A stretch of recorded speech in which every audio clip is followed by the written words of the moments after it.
I've been thinking, and the reason why I've been thinking is because of some of the people in my comment section. And not only that, but some other people as well. I'll just basically explain to you how, like, I typically do things. After an episode airs, like, I always give an initial first impression on an episode, and then I will wait, and talk to some other people, watch it again, etc., and ask people what they think about it. And, a lot of the reasons for me doing that second half and having it go the way it went is because of a specific person who I don't want to name because they wouldn't want me to name them yet. But basically, we were all talking and we were just going over some of the issues in this episode. And you know what? Honestly, quite frankly, with all of the cartoon zaniness that happened with her continuously switching dresses as quickly as she did, and from somebody who mentioned things in the comment section, I'm just going to read, without reading anybody's name, I'm just going to go over some of the stuff in my comment section, because it's actually quite helpful to me in, reflecting further upon this episode. Okay, as a Fluttershy fan, this is my favorite Fluttershy episode. It's less about her being shy and more about trying to be what the customers want. Okay, so, and another one that was a similar, was, this other one, which was actually really good. It was a wonderful episode. It was, and it was a break in her mental barriers to cope with the pressure on how to play a professional role versus a social one. That's interesting. That's very interesting. And obviously, me saying things and people, it's sort of like a one-way conversation, so this is something I never really did. I've never really done this before, but I felt that I was compelled to. I honestly do. And as I was trying to get to, I can understand the difference between her in this persona from a professional standpoint, where there's this distinction from her professional persona and her personal one being the final Fluttershy that wasn't terminated, that caused the resolution at the end of that episode. So that's actually a very good observation, if I do say so myself. And I probably should explain the whole Discord and Harmony thing.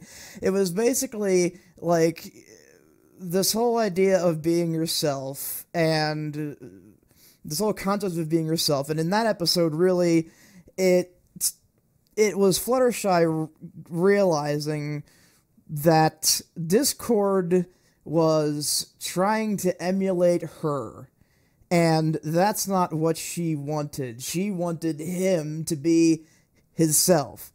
You know what I mean? She wanted him to be himself.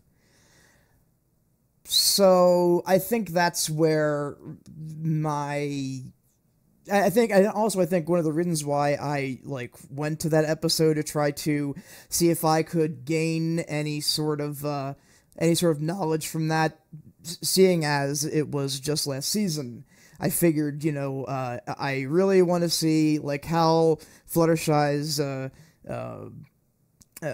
continuity and her evolution as a character And her evolution is one of the strangest ones because, as we all are well aware, in this episode, Rarity just, basically said, that we've seen this 1,000 times. And we have seen this 1,000 times in different little ways. And not just with Fluttershy, it's with other characters too. So, it's something that they kind of need to, stop with and find new things to, have as, be yourself and stuff like that.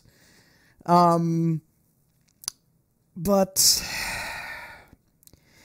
the Discord and Harmony one was basically me trying to piece together exactly, if Fluttershy was acting this way in that episode, then, what's the justification for some of her actions in this episode? And it was actually mainly, the whole raccoon thing, I don't know if it's cruelty against animals, I have no idea what the heck pissed me off, basically. But, I went to, the episode that I referenced in one of my thought bubbles, the last one, with the animals in the sanctuary, okay? I referenced that one because, Fluttershy is, the thing that sort of almost broke me was the fact that Fluttershy, as a character, is so protective of her animals that it seemed like such a complete stretch in that particular instance, okay? Just in that one particular instance. And honestly, if you want my opinion, from what I have read in these comment sections and from other things, if this is all down to one simple little thing about the animals and that being my only gripe in this otherwise wonderful episode, then you know what?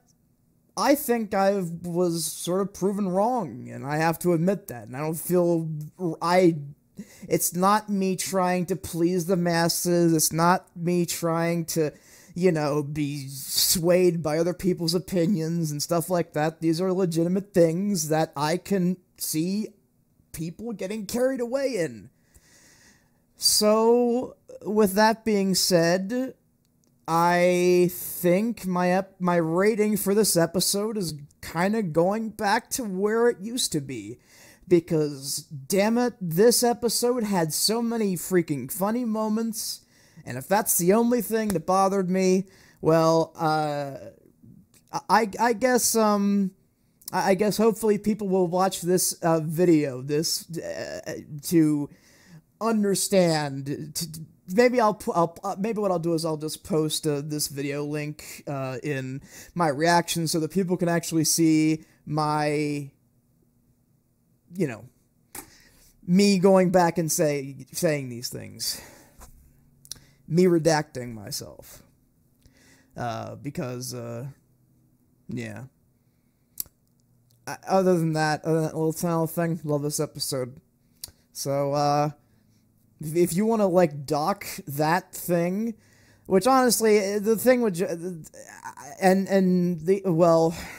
only other thing that was sort of interesting, something I'd never mentioned, which I should have mentioned, was somebody else brought this in the comments, somebody else brought this up in the comment section, was Fluttershy, and the little thing was a teacup, sweater or something, and her whole idea of, not being able to sew, which we know is complete and utter bullshit because of, what's the episode? Suited for Success, one of the best episodes in the series. In that episode, you can clearly see that Fluttershy definitely knows a thing or two, so I don't know why. I honestly think that when the writer was tasked with producing this episode, he may not have gone to that particular episode, and so that's where that sort of continuity retcon issue is occurring. So, yeah. And these are little things. Now, of course, with Joanne and Christine, and all of the crap, and all of the amazing crap that they did, all of the amazing, I shouldn't say crap, but you know what I mean all of the amazing stuff that they did in The Perfect Pair, with going back and look at these incredibly subtle continuity things, you can see a slight difference in writers, okay? And that's blatantly evident because the perfect pair is the greatest episode in the series, in my opinion. But some writers may not necessarily, like, get everything. They may not know everything. And that's just the way it works. So, as far as his comedy writing is concerned in this episode, it was actually quite good. So I would definitely say that that is one of his strengths as a writer. Because if I remember correctly, he wrote... Darn it, I'm gonna have to... I do apologize. It's sort of... This is almost sort of like a live stream thing instead of a regular video here, because now I'm going all over the place. No, I don't want to know anything new. Don't tell me anything new. I don't want to get spoiled. Don't want to... Control C, Control F. Just want to make sure which ones you wrote. Ah, exactly. Parental Guidance, which was a great episode. Aside from maybe one or two issues, and they were actually involving, like, the harshness, I believe, and I'll have to go back and watch that one eventually anyway. And the other one was Triple Threat, and Triple Threat was actually a good one, too. So, this, you know, he's okay. He's okay. Could he improve as a writer? Sure.